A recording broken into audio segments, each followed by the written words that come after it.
on the Baby Beaver Bunch. I don't think I could have slurred that anymore, but anyways, Haley isn't here today because she is playing hockey. Seriously, actually out playing hockey.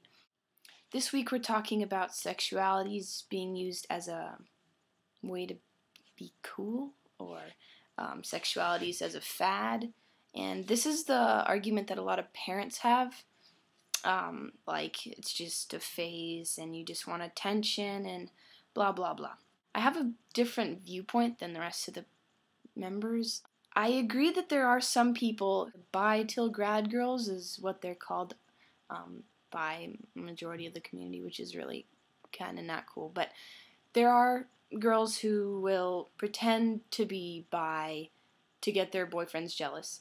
And the only time you can question someone's sexual preference is when they explicitly tell you that, hey, I just wanted to get my boyfriend's attention. They have to tell you.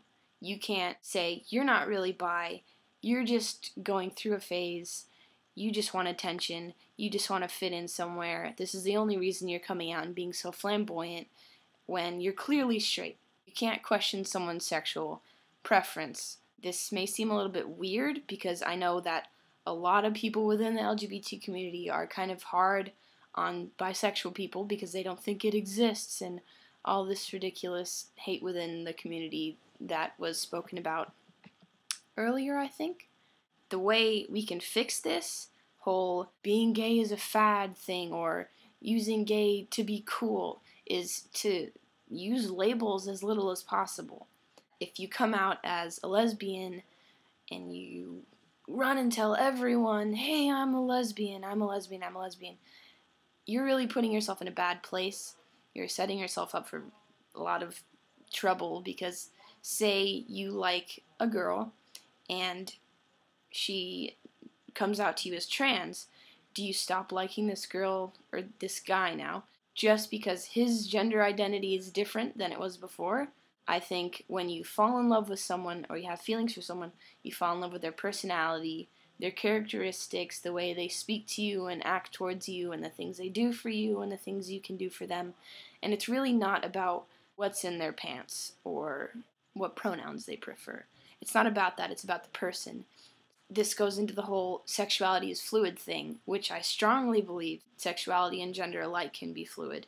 I don't like any labels besides queer because it's an umbrella term for not straight, basically.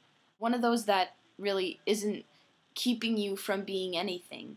It's just, I'm not hetero, cis, human.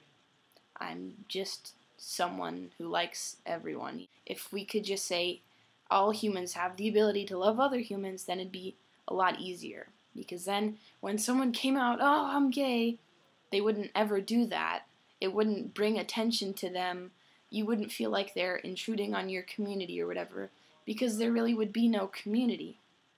It sounds probably like a bad thing right now, but our aim should be to not have a community. If being gay or bi or trans or anything non-straight cis, if that were accepted wholly by the entire society that you lived in or community or whatever, like even a little neighborhood, there wouldn't need to be an LGBT community within that, because the main reason we have this community is for support group, someone who can relate to you. But if we could all just say, okay, we're all humans, then we'd have a giant human community, and you wouldn't feel like someone was barging in when they came out as gay, but they turned out marrying someone of the opposite gender later on down the line. If I can break this down, I don't think that you can say, hey, that person's not really gay, they just want attention, because you just can't. You can't tell someone what their sexual preference is unless they tell you, hey, I'm really straight, I just wanted attention. That's the only time when you can say, no, that's not cool, and you can get angry, because that's messed up. Second, I don't think we should use labels at all, because that's what happens when you use labels, is you come out as something, and maybe that's not exactly what you are. That's a big reason why parents think that if your kid comes out as bi, it's just a phase, they're just experimenting, it's just a fad, it's supposed to be cool, and more people are coming out now, and so parents are getting a little weary. But that's only because we're more accepted now. That's just the fact of the matter. We have a lot more support groups now with the whole It Gets Better campaign and the No Hate and the F Hate and all. You know, there are big organizations now that are widely known that are LGBT support groups. Also, we need to realize that what we're trying to do is be accepted by society as a whole. We're not trying to like have a secret club, the little LGBT club, that it's exclusively for gay, lesbians, you know, whoever. We're trying to be accepted by the whole society so that we're not second-class citizens or better than other people or worse than other people. Like, we just want to be normal. We just want to be accepted. So that's my opinion. Sorry this was a bit rambly and long, but it was a bit of a different topic to discuss. It was kind of difficult. So, thanks for watching. I will see you whenever Haley has another hockey tournament.